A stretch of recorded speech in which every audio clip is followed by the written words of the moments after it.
All right, we are live. Good morning, Nancy. Good morning, Dale.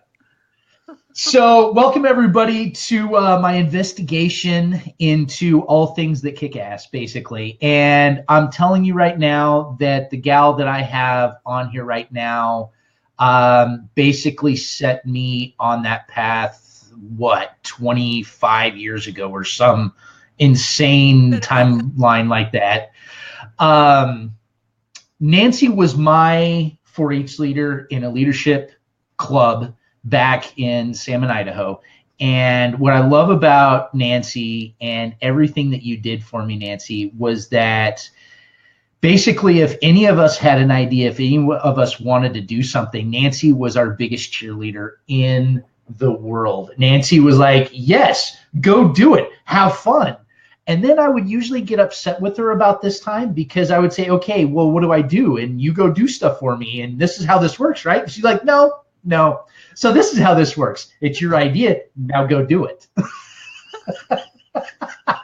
And I used to be so angry at you. I don't know if I ever told you that, but I would be so angry. I'm like, no, this is not how this works. You're supposed to help me do this stuff, not me do it all by myself.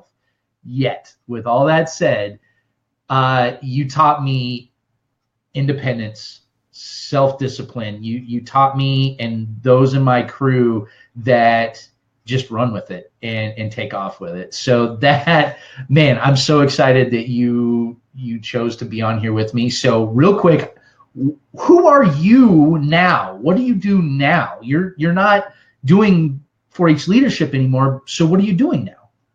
Well, in 2008, Tom and I went back to school and we attended BYU, Idaho, and I graduated in 2011 with a teaching degree in English and theater and speech. So I began teaching, and my first year was really hard. It was very difficult. And so I guess I was kind of, I just thought I had been working with young people for my entire life, and I just thought I would walk into it. But there was a lot about teaching I didn't understand. So I began taking some professional development through Boise State, and there was a Boise State writing project that I was able to get a fellowship for, and that experience really helped me gain a new and deeper understanding of what good teaching looked like. So I began working on a master's through Boise State, and I took all of the professional development that they provided. So then the state of Idaho developed a professional development course called the Idaho Coaching Network. And it was based off the Boise State Writing Project, so I decided that I would take part in that. So I did. And by some unknown fortunate event, they asked me the next year to become a coach in the Idaho Coaching Network. So that's what I'm doing now. And I'm learning every year. I'm just learning so much about teaching. And I'm working with adults. I'm working with educators in this region, which fortunately includes Salmon and Leadore and Idaho Falls and Rexburg, and that's what I'm doing. Holy smokes. Amen. You know, wow.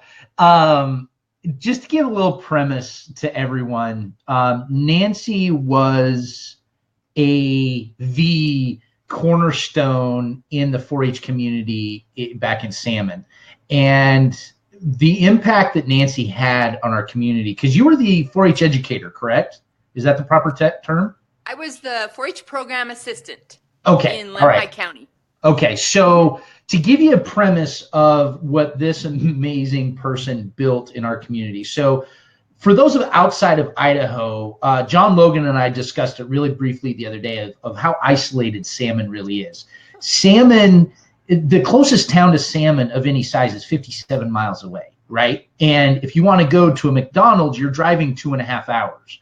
that's the isolation in this community. So, but with all that said, when it came to 4-H and specifically teen leadership, Lemhi County, Salmon, Idaho was at the top across the state. We sent more kids to any regional, national, and international program in the state for decades because, and I'm putting this all on you, Nancy, is that, and it wasn't all about you, and I understand that, but at the same time, it was I get the shakes thinking about how you infuse your enthusiasm into your world. It's crazy. Okay, so let me just share what my memories were. First of all, this is going to be bad. This is going to be bad. We're done. We're over. I remember, and you can correct me. But first of all, one of my first memories of you was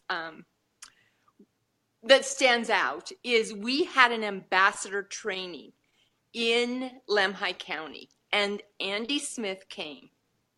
And he conducted this training, and you were young, probably about 12, and you were terrified. The entire experience was so out of your element.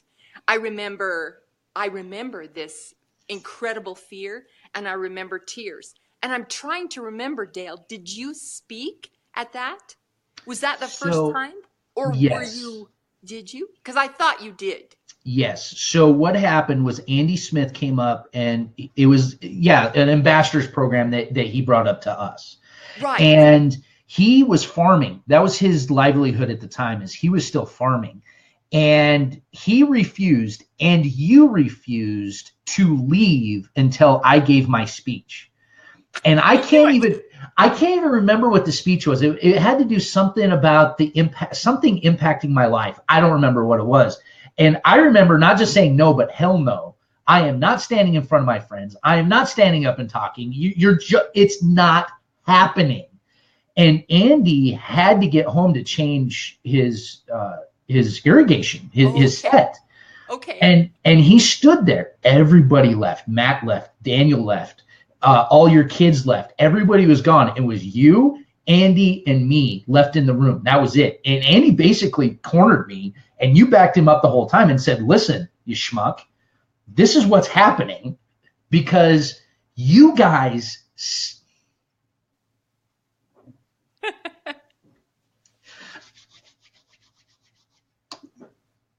saw in me what I did not. And so I remember bawling on the stage. It was 2 chairs or whatever it was. I remember bawling my entire way through that speech. You both gave me hugs, and you both said, good job. The thing I learned was I didn't die. So, yeah.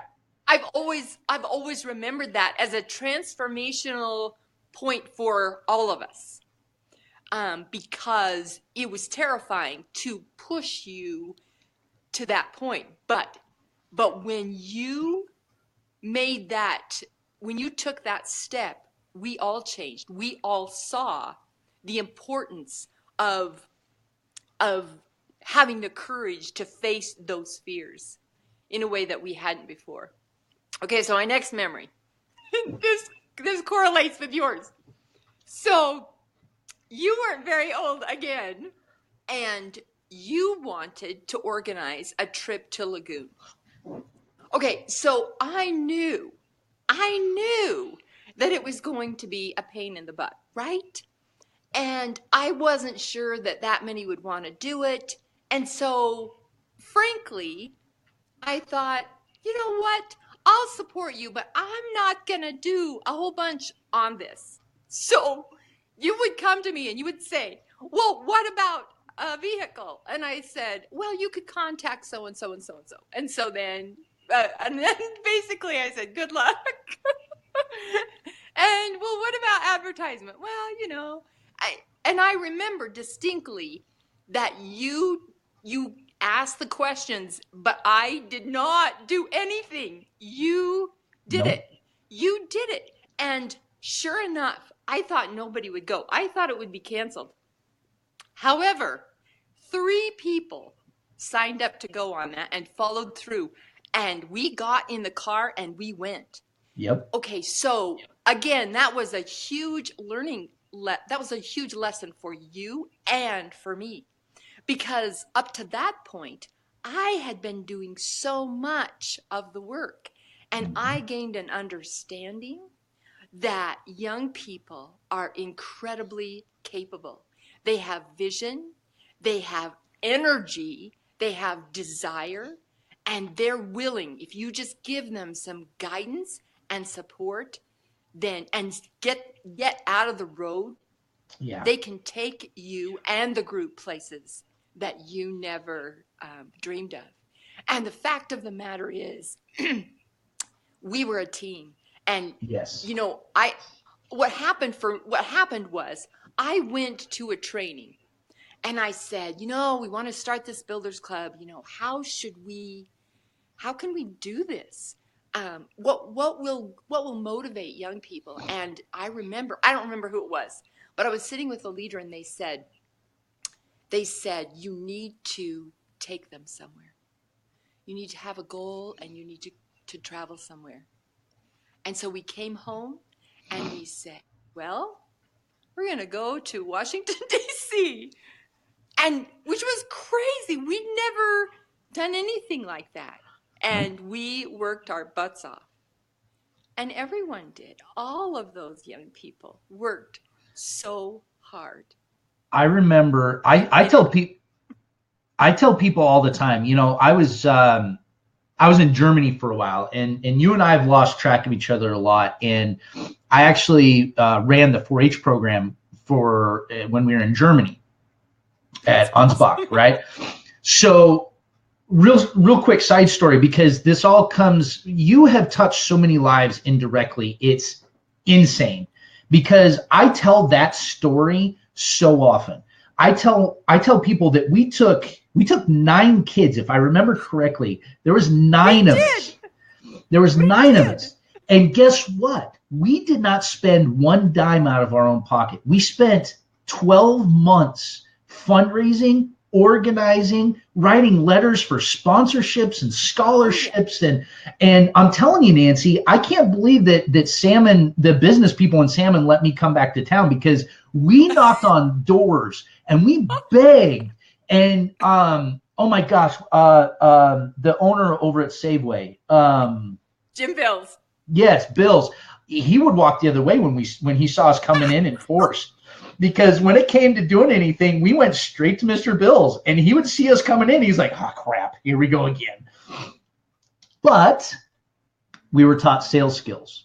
We were taught communication skills. We were taught dedication, stick-to-itiveness, everything. And I tell that story a lot, and I tell it to young people all the time, is that we went, us out of little podunk Salmon, Idaho, all went to Washington, D.C. for dang near a week and a half. It was like 10 days or some crazy thing. And it was something that a kid from North Fork, Idaho never thought even remotely possible. And you put the challenge out to us. And I'm telling you, the crew that we had, and I see Matt on here and I see a few others, we were taught that it can happen. We were taught that it is possible. And the thing is, the crew we had, and I'm slightly biased, the crew we had was second to none.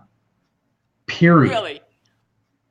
Hey, and I've worked with a lot of young people, and that was a choice group of young people. And I see it in the lives that you're now living. You've gone on to become a force for good in your communities. And that's the other thing I really want to credit you with, is I want to, the third memory that I really wanted to share with you was that you recognized the benefit that 4-H had been for you. And you came back. You went back as a volunteer as long as you could. And you didn't do it out of a sense of, well, I gotta go. No, you did it because you loved it.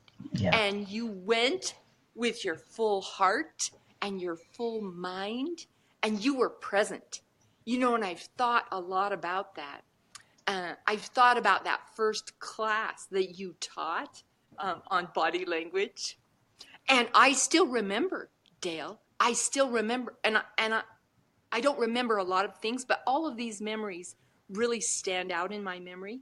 I remember sitting in that circle and having you talk about body language. I remember your passion. I, I still find myself, even now, when I'm sitting in a meeting and I check and I think, oh, I'm closed. I gotta uncross my arms, or, oh, look at the way they're shaking my hand. Oh, that, and so I still remember those concepts that you taught.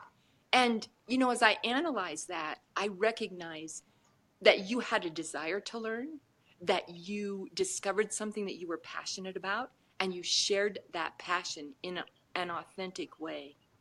And then you came back year after year, and you gave and shared that passion with young people. And you became your own force for good and affected and influenced young people, thousands of young people. Thank you. Thank you. Well, and I really appreciate that, but I can't take all the credit, because if I didn't have you, if I didn't have Andy, if I didn't have Melanie, if I didn't have, the Davidsons and the Utters and all of the leaders, the adults, the influencers, I've got a big stick here, you will go do this or else people in my life, my mom, my dad, everybody. Here's the thing, and I know I'm preaching to the choir here, because you are the biggest advocate for youth leadership. And if we don't have the adults, just like the very first story you told is recognizing in us what we don't see, right? Right. If we don't have you talking to us, even as an adult, let's get away from the youth versus adult thing, just us, period. If we don't have people that are our champions, who are our cheerleaders, who are our true friends that call us on the BS that's going on in ourselves, then we can't be those things, right? And I have to ask, and you flip this, and it's I love you. You are so amazing. But I gotta ask, and I truly need to know, and this is a question I've never asked you before, is why and what did you see that prompted you to give me time? Well, let's not just say give. You basically told me this is what you're going to do in that first class, and had me teach. How did that work? Okay, so to address just a couple of your comments that have resonated with me, you're absolutely right. And we've really got to give credit to the 4-H leaders that were a part of the 4-H program, because again, Dale, I wasn't an island. First of all, I had Bob Locks, who, whatever I said, can we try this? He would say the same thing that I did to you. He'd say, yeah, go for it. You're on your own, but you can do whatever you want. So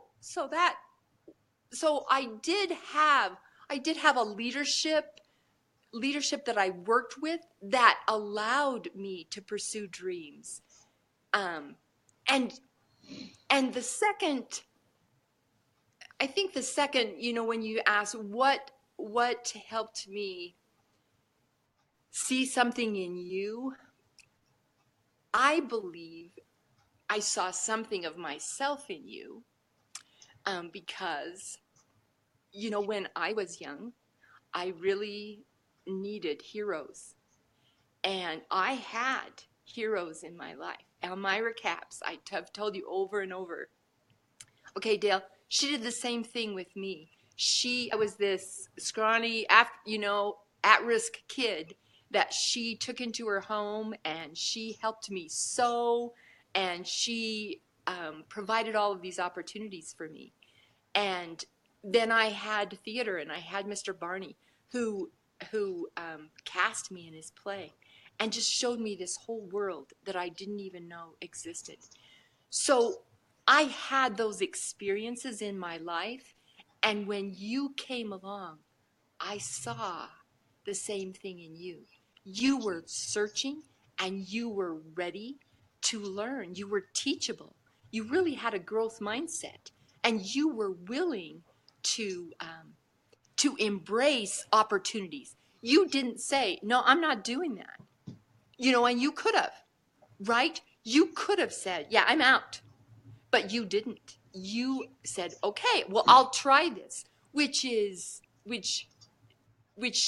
then provided so then encouraged me to say, oh, well, if he can do that, he can probably do this, and you did, right? Let's get shovel some more on there. And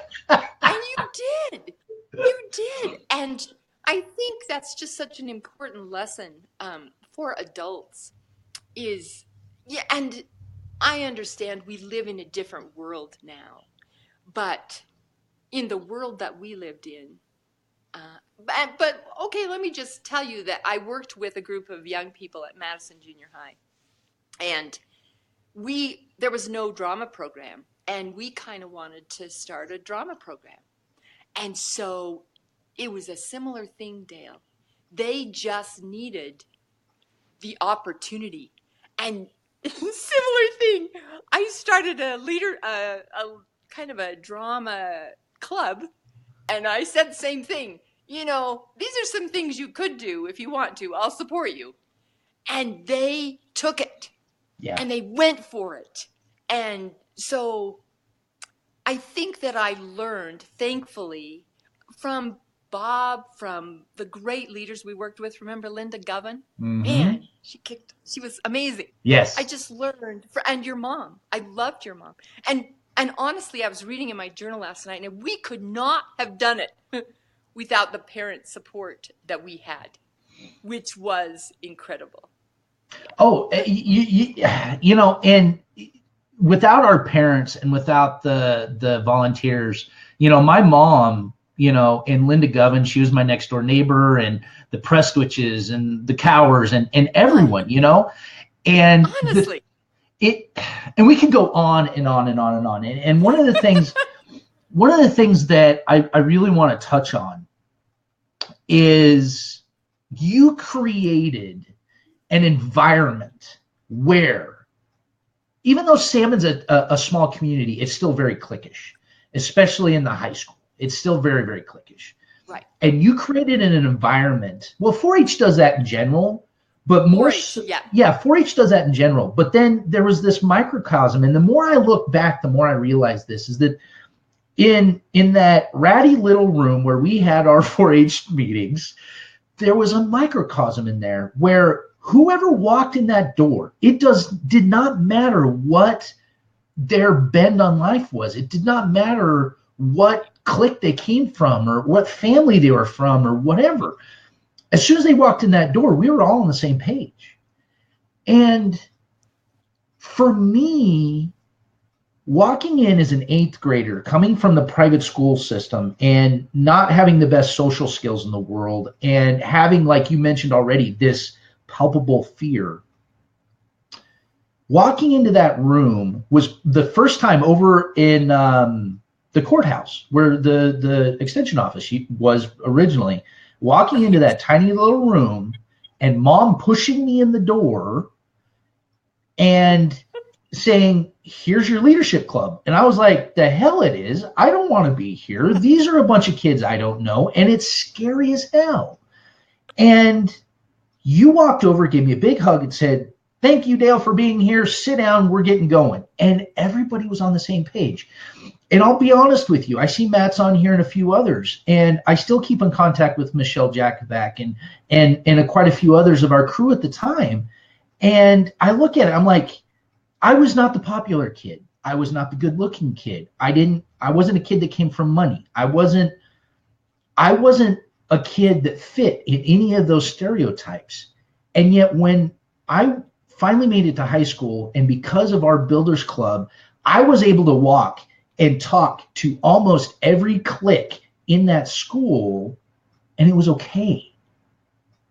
And that was the environment you created, along with everyone else, of course.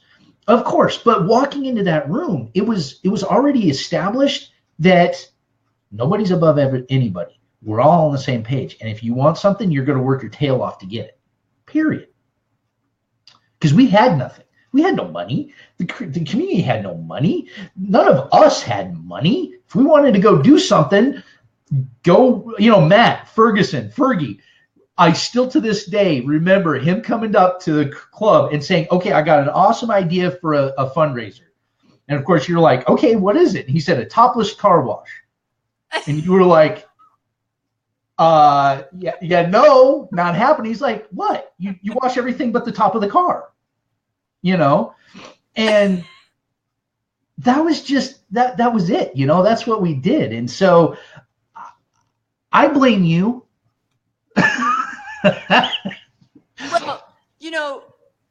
Well, you caught that vision from the beginning. And I remember you saying, we're a family. And somebody has to catch that, Dale. Somebody has to catch that from the leaders, from the young people. Like, you caught that from the older Builders Club members, and you carried that forward. And you did reach out to everyone who came. And because there were members like you, young people like you, that were willing to reach out of the clique or the comfort place and welcome others. That's the kind of environment, the young people created. And it was fun. It was so fun. Oh my goodness. Yeah. It was a lot of fun. And I it's funny, you said that, and I'm not the only one in this boat, because I talk to, and I try to keep track of a lot of, whether they're from Salmon or just my 4-H family. You hit it on the nose. It's a family. Right. It's a family. And you know what? Family doesn't get along all the way, but family's family regardless, right? That's and, right. I just lost where I was going with that. Anyway. Right, and I think that's a great point, Dale. I think that, everyone in the Builders Club didn't always agree, and they didn't always see eye to eye on what we should do, but they were willing to look beyond the disagreements or things they didn't agree with for the good of the family, for the good of the club. And they were still willing, and they were willing to put that aside and to have fun and to rejoice in, I don't know, in the things that we were doing. Yeah. Well, in case in point, I remember when we went to DC, for whatever reason, it was like $800 or something like that. It was right around that number where we had to raise. That was our airline ticket. That was our food. That was everything. Right. And it was around $800 or so. And I remember Frankie and me raised, I think, the most out of everybody. I know Frankie won. We had this friendly bet on whoever raised the most money got bragging rights. And I was peeved at him for a while because he beat me, right? So, but at the end of the day, I don't remember who it was, and it doesn't really matter. Somebody fell short of their fundraising goal. Somebody wasn't able to get all the money. So, and basically they didn't have the means to go anyway. So Frankie and I threw in our extra, kicked it in, and he more than I did because I didn't have that much extra. I remember he threw in quite a bit. So then that way the kid can go. And that, that's family. That's what it's all about. And yeah, I remember there was club meetings that went on for like 2 hours. And it was nothing but us just screaming and yelling and hollering and just being pissed off for whatever reason. And you have the patience of a rock. I love it because you would just sit there and you would let us just get it all out. And then you would be like, all right, sit down, shut up. This is how we're going to be. Stop. Now, this is what needs to be done. And it was awesome. It was amazing. And just think, Dale, if our country, if we could create that movement in our country, just think if we could work really hard, and then if we had extra, we would just help those who just needed help. Just think if that mindset could be in our country now. That's all we need. Yeah. That's really all we need. Yep. And so that's another really important insight, is that young people can see past all of this mess. They can see what really matters. And I just don't think we give them enough. Well, and sorry, go ahead. I just think that if we would involve them a lot more in leadership positions, in authentic leadership positions, in our schools, in 4-H, in our churches, in our government, our community governments, I think you'd see some changes.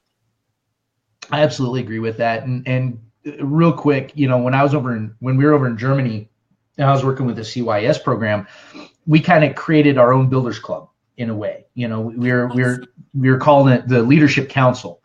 And at first the kids were just freaked out about it. And they really, these kids hadn't been really pushed, and they really hadn't been asked a lot of. And, we got in, we said, okay, what do you want to do? And the other thing that I really respect about you, and this is something that I've tried to pass it forward, is that even though it hurt you to the core, you were willing to let us fail.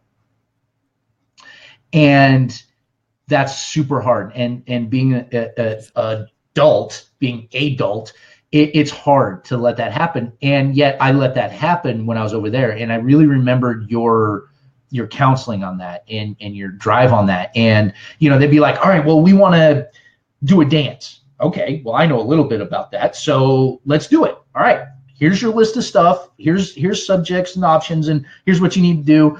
Who's going to do what, blah, blah, blah, get all organized. Now go. What's our deadline? Oh, well, our next meeting is in 2 weeks. Okay, so in 2 weeks, what are we going to have accomplished by that time? We're going to have this done. Okay, cool. And so throughout those 2 weeks, I'm seeing these kids every day after school. So I'm like, okay, how are you doing with it? Just touching bases, blah, blah, blah. We get to the meeting, nothing's been done. Oh, well, we need to get working. Nope, done. We've exceeded our timeline, our deadlines today. Nothing's been done. So guess what? No dance. But. No buts. It's done. It's over with. And the first couple times I did that, it broke my heart, but they were pissed. I'm like, okay, are you pissed at me? Or are you pissed at the situation because you didn't follow through, or you didn't do this, or you didn't do same conversation you had with us, I don't know how many stinking times, right? And guess what? The next one it was way better. And the next one, and by the time it was all said and done, we actually sent one of our kids to a Europe-wide leadership program.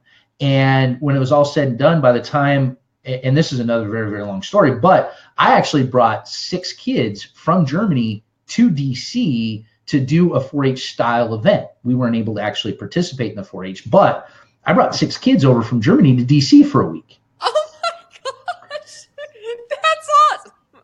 And I blame it all on you. Look at. Because what Look you at what we've did, done. That's so fabulous.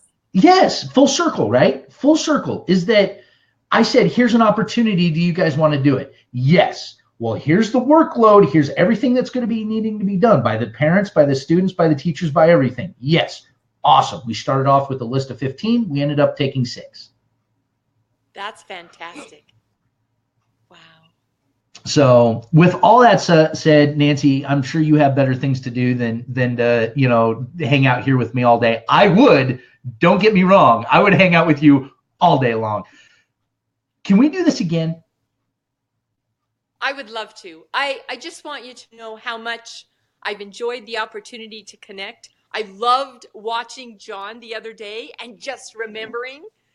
So I'm just really, I'm really excited that you're doing this, and I'll be eager to watch and support you.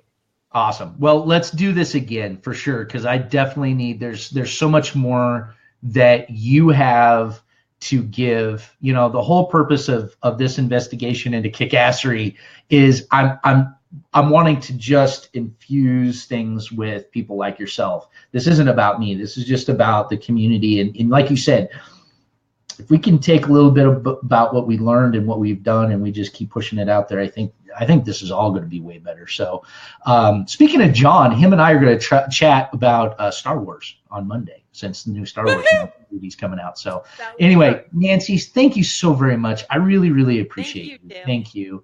Have an awesome day. Yes, ma'am. All right, take care of yourself.